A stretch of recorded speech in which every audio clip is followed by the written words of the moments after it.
Pemirsa, Universitas Mahasaraswati Denpasar secara resmi melantik Profesor Dr. Iketut Sukawati Lanang Putra Perbawa, SHMH, sebagai Rektor masa bakti 2026-2030. Pelantikan ini menjadi momentum penting dalam memperkuat visi universitas demi meningkatkan kualitas pendidikan, penelitian, dan pengabdian kepada masyarakat di tengah dinamika dunia pendidikan tinggi yang terus berkembang. Pelantikan Rektor Universitas Mahasaraswati Denpasar masa bakti 2026-2030 dimulai dengan prosesi Mejaya-Jaya yang dilaksanakan di Pura Saraswati. Acara kemudian dilanjutkan di Auditorium Saraswati Denpasar, Kampus Pusat Unmas Denpasar, Sabtu 21 Februari 2026. Rektor Universitas Mahasaraswati Denpasar, Profesor Dr. Iketut Sukawati Lanang Putra Prabowo SHMH dilantik secara langsung oleh Ketua Yayasan Perguruan Rakyat Saraswati Pusat Denpasar, Coistri Sri Ramaswati SHMM, yang ditandai dengan penandatanganan Fakta Integritas dan berita acara pelantikan sebagai simbol komitmen terhadap kepemimpinan yang berintegritas, transparan, dan akuntabel.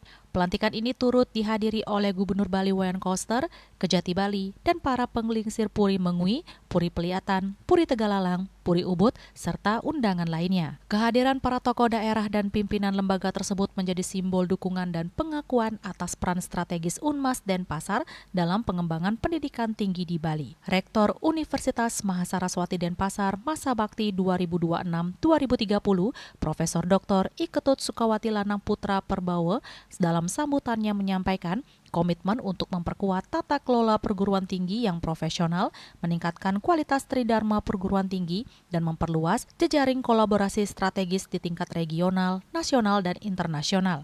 Ia menekankan pentingnya transformasi kelembagaan yang adaptif terhadap perkembangan teknologi, dinamika kebijakan pendidikan tinggi, serta kebutuhan masyarakat dan dunia kerja. Dari hasil kita diskusi dan kebijakan nasional Bapak Menteri dan LDT bahwa ke depan ini diwajibkan, Pak Presiden terutamanya akan ada kebijakan, sudah berjalan tentang universitas berdampak bagi nasional dan berdampak bagi internasional. Apa saja itu yang berdampak itu?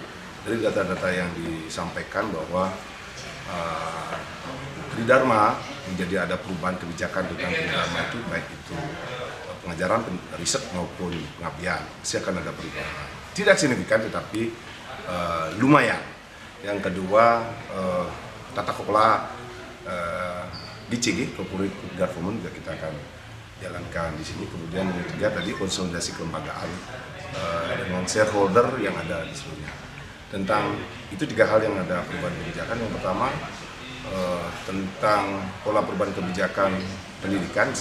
Pengajaran selama ini kan dari hasil pengamatan masih information learning atau pembelajaran yang memberikan informasi. Kalau bisa nanti kita akan ubah, sudah berjalan juga tentang formative learning, jadi pembelajaran cara mengajar untuk bisa menjadi seorang profesional dan kegiatan pengetahuan termasuk analisis. Gubernur Bali Wayan Koster juga memberikan pandangan strategis terkait peran perguruan tinggi dalam pembangunan daerah dan peningkatan daya saing sumber daya manusia.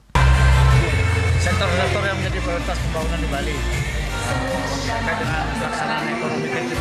Ada pertanian, organik, ada kelautan, ada industri, ada ekonomi kreatif dan digital dan pariwisata. Ini supaya dijadikan program tematik di perguruan tinggi, baik risetnya kepada masyarakat maupun juga edukasinya kepada masyarakat. Pelantikan Rektor Universitas Mahasaraswati Denpasar masa bakti 2026-2030 ini menjadi awal babak baru perjalanan Unmas Denpasar dalam memperkuat reputasi sebagai perguruan tinggi yang unggul, adaptif, dan berdaya saing global. Bunga dan Kadek Putra, Bali TV.